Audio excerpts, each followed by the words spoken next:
Choosing the right KPI that line up with your influencer marketing goals is the best way to determine whether or not your campaign is effective.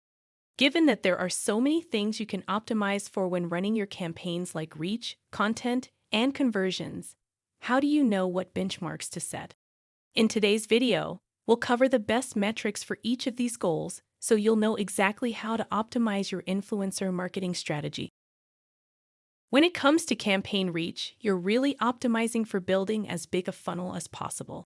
This means that your main goal is to get people to notice you by getting views and followers.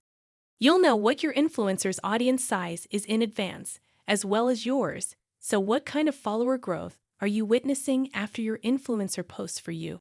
How many individuals were reached and how many impressions did your influencer's post receive? This allows you to get an idea as to not only how many people now know who you are as a brand, but also how many took the time to view more than once and even follow your page. The higher these numbers, the better the fit the influencer and their content were for you.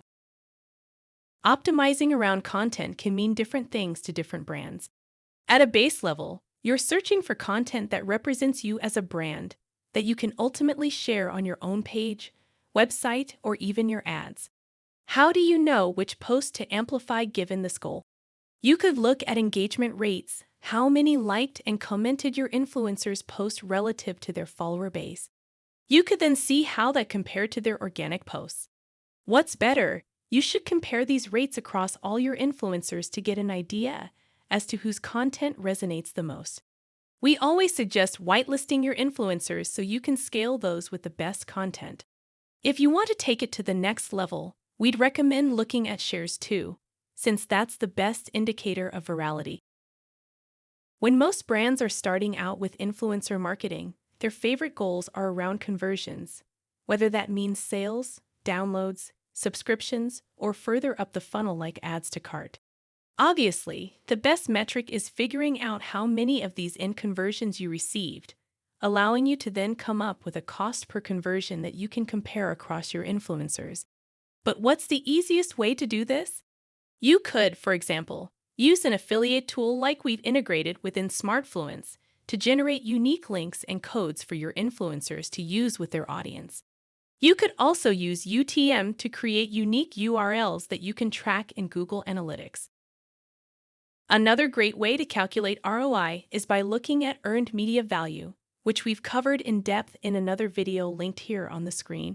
Basically, you figure out what you would have paid for an ads campaign to achieve the same results.